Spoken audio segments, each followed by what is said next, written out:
सीताराम चरित अति पावन, मधुर सरस अरु अति मन भावन।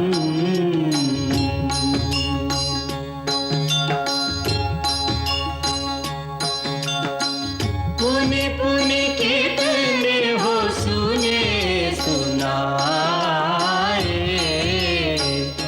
ये की प्यास बुझत न बुझाए।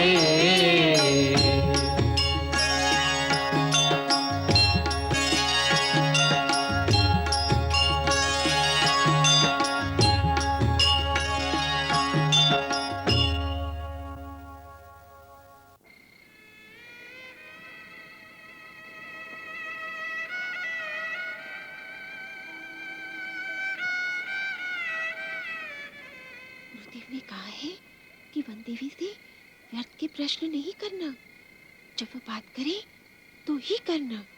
और गौतमी माँ ने कहा है कि इन्हें कभी अकेला नहीं छोड़ना, हर समय इनकी सेवा में रहना। हाँ, नहीं तो क्रोध करके ये अपने लोक चली जाएंगी, हो सकता है। पर सत्यवती, इंद्रलोक से ऊपर कौन सा लोक होता है? क्यों? गुरुदेव ने कहा था ना कि ये इंद्रलोक से भी ऊपर के लोक से आई हैं। ये तो सब गुरुदेव ही जाने। तुमने देखा, जब से आई हैं इन्होंने एक भी बात नहीं की। नहीं, एक बात की थी गौतमी माँ के साथ। हाँ, एक बात की थी। पर मनुष्य इतना चुप कैसे रह सकता है? एक दिन में केवल एक ही बात। यदि मैं इस प्रकार चुप रहूं तो मेरा तो पेट ही फट जाए। बस अब न बोल, जाग जाएंगी।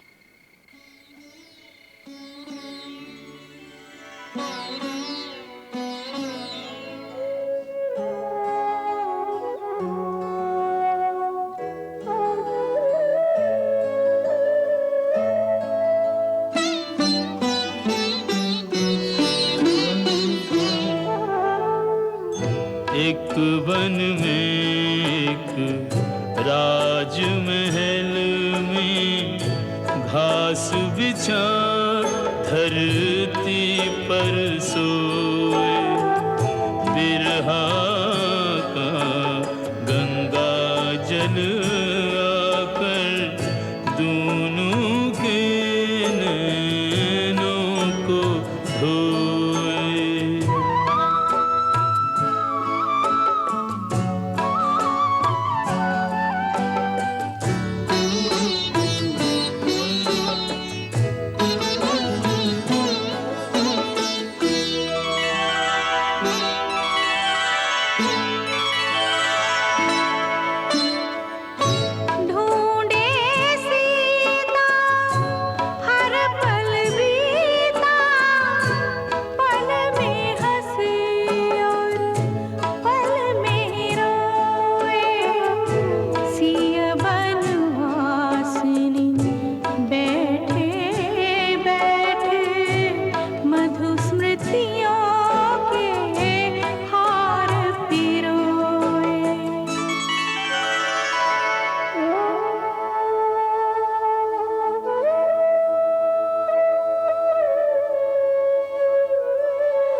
संजोए।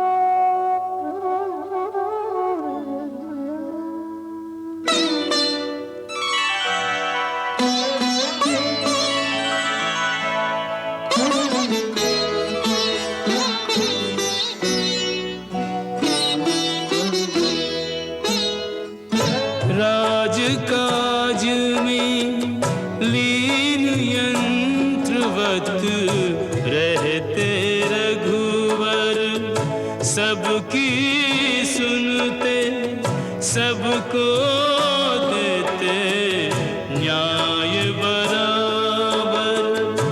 राम राज में कष्ट किसी को कुछ नहीं, तिल भर कोई न जाने बीत रही क्या राम के मन पर, जिसके आने की नहीं आशा, विरही मन उसका मगजोए।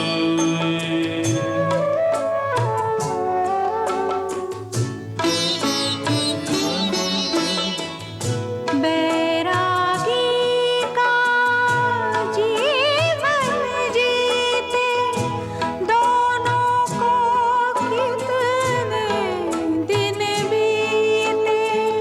सीता जपती राम की माला, राम हृदय कहे सीते सीते।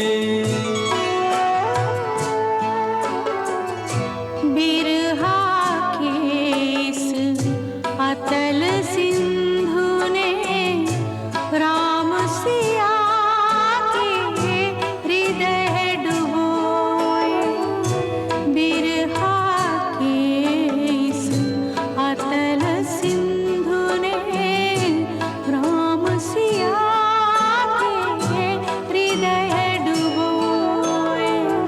तीनों लोक हैं सहमे सहमे, अब क्या बीते अब क्या हुए।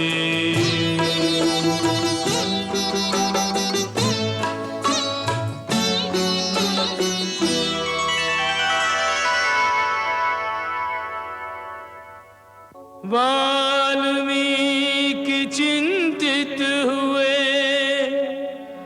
दशा सिया की देख, कैसे बदलेगी सिया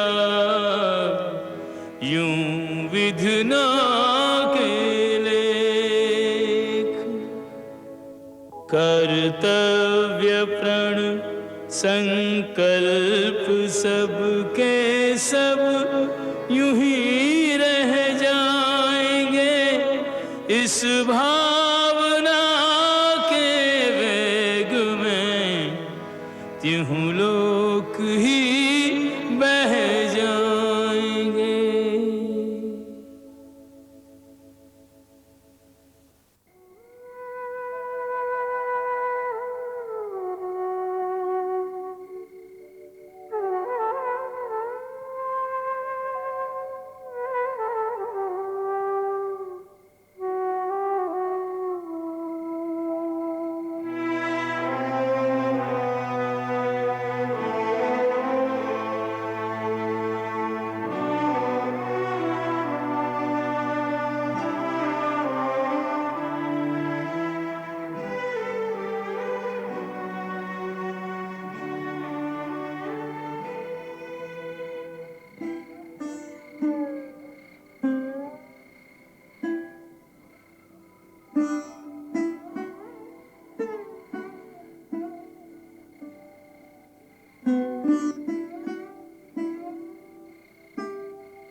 पुत्री,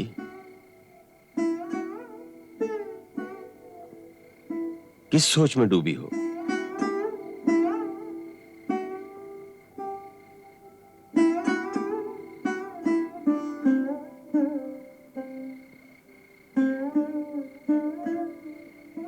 कुछ नहीं गुरुदेव, बैठे बैठे मन यूं ही अयोध्या पहुंच गया। यदि मन से बार बार अयोध्या ही भागना था तो अयोध्या छोड़ी क्यों थी? मन है बार बार उनके श्री चरणों में चला जाता है। पुत्री, मन का तो स्वभाव ही यही है कि वो इधर से उधर भटकता रहे। मनुष्य यदि अपने मन के अधीन हो जाए तो मन उसे भी अपनी तरह इधर से उधर भटकाता रहता है। परंतु जिसने अपना कोई लक्ष्य निर्धारित कर लिया हो, उसके पास मन के पीछे बावला होकर इधर से उधर और उधर से इधर भटकने का समय ही कहां है। उसको तो केवल उसी एक मार्ग पर आगे जाना होता है जो उसे सीधा उसके लक्ष्य तक पहुंचा दे। पुत्री, तुम एक लक्ष्य लेकर चली हो। तुमने पूर्वजों के सामने जो शपथ ली थी उसे याद करो। तुमने कहा था, मैं मिथिला नरेश, राजा जनक की पुत्री सीता, अपने महान पति, अपने भगवान श्री राम के चरणों की शपथ लेकर वचन देती हूं कि आज के पश्चात मेरी छाया भी आपके पवित्र राजकुल पर नहीं रहेगी। मैं अपने नाम का भी त्याग करती हूं, जिससे यह कलंकित नाम किसी की जिह्वा पर ना आए। मैं रघुकुल की भावी संतान को अपने गर्भ में धारण करके जा रही हूं और वचन देती हूं कि इस संतान को इस योग्य बनाऊंगी कि वो आपके नाम और कीर्ति को और भी उज्जवल करे।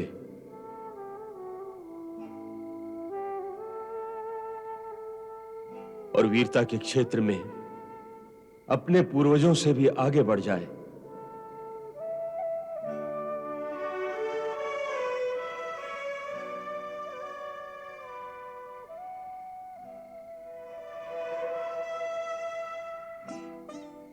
तुमने जिस संतान को उन पूर्वजों से भी बढ़कर प्रतापी और वीर बनाने का संकल्प लिया है, उस संतान पर क्या हर समय की उदासी या मन की भटकन के संस्कार डालना चाहती हो? तुम्हारी इस मन स्थिति का क्या प्रभाव होगा तुम्हारी संतान पर? तुम्हें अपने मन में निराशा और उदासी को स्थान ही नहीं देना चाहिए। तुम्हें एक कर्मवीर मां की भांति अपनी संतान के भविष्य, अपने कुल के भविष्य, अपने देश के भविष्य के बारे में आशावादी विचारों का एक ज्योतिर्मय वातावरण अपने चारों ओर फैला देना चाहिए, जो सारे जीवन को उज्जवल कर दे।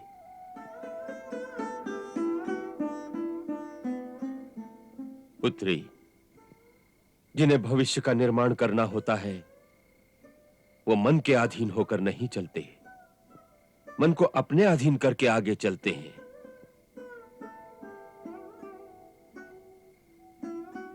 तो पुत्री, मन के अश्व पर लगाम डालकर उसे अपने लक्ष्य के रास्ते पर चलाओ।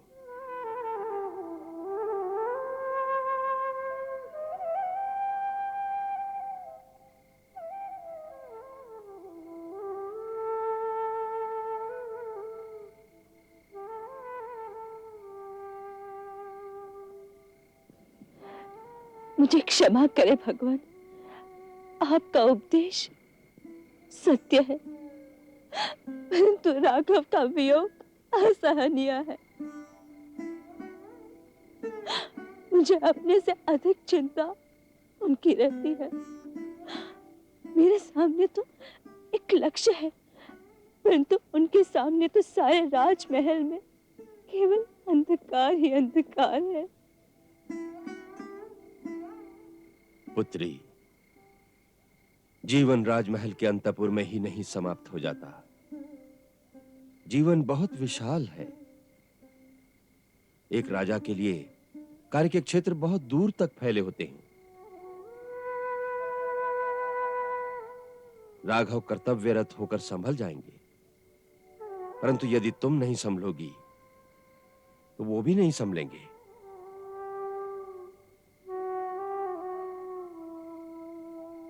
दो प्रेमियों के बीच उनके मन की तरंगें एक अदृश्य रूप में एक दूसरे तक पहुंचती रहती हैं।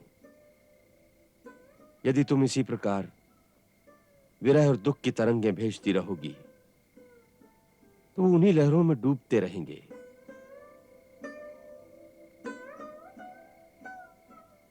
तुम्हें कर्तव्यपरायणता, कर्मवीरता और आशा की ज्योति तरंगें उनकी ओर भेजनी चाहिए, तभी तुम उनकी सच्ची सहायता करोगी।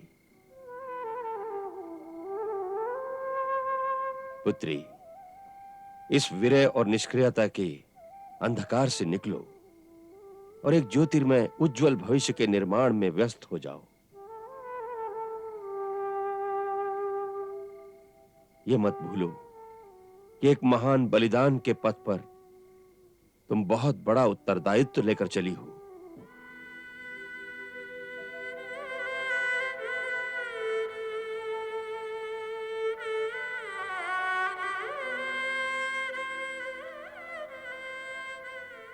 ऐसा लगता है गुरुदेव, जैसे नदी की डोलती लहरों में से निकालकर मुझे स्थिर धरती पे खड़ा कर दिया। आपको शत शत प्रणाम।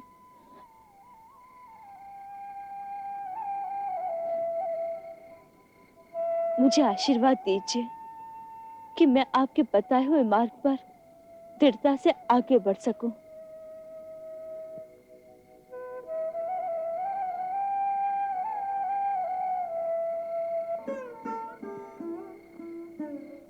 देवी भगवती की शक्ति तुम्हें प्राप्त हो।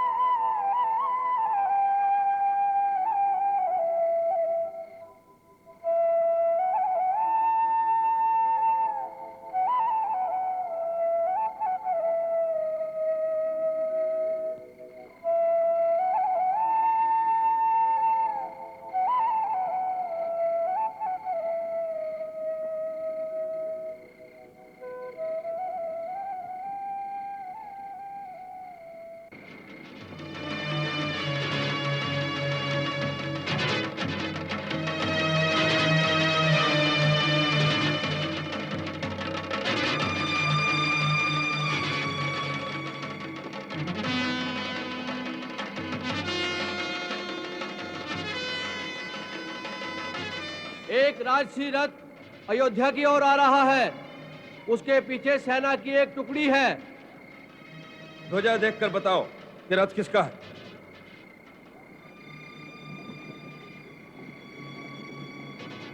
अंधेरे में दिखता नहीं। अपने सैनिकों को तैयार कर दो। जो आज्ञा।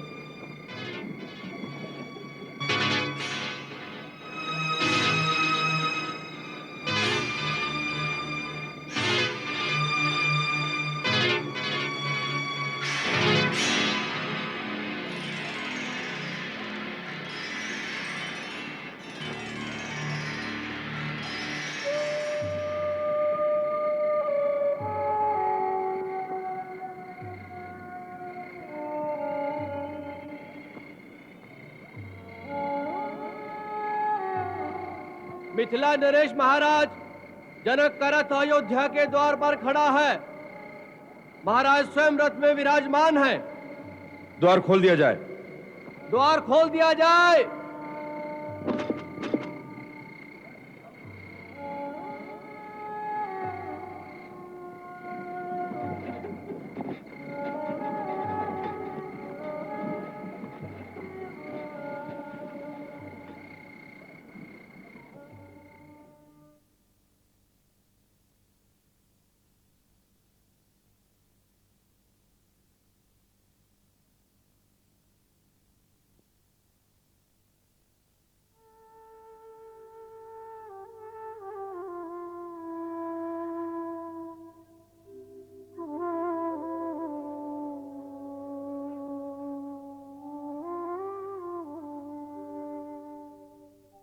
भैया, महाराज जनक पधारे हैं।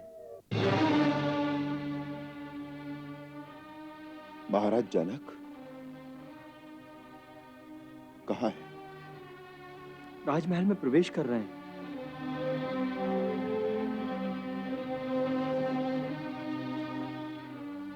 मंगल भवन अमंगल हारी, प्रभु सुदशरथ अजिर बिहारी।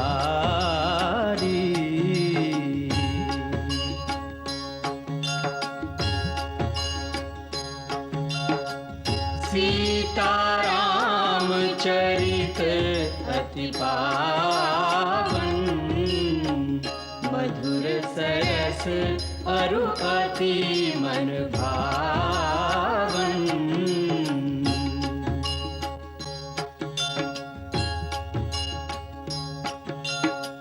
पुनि पुनि कितने हो सुने सुनाए, हिय की प्यास बुझत न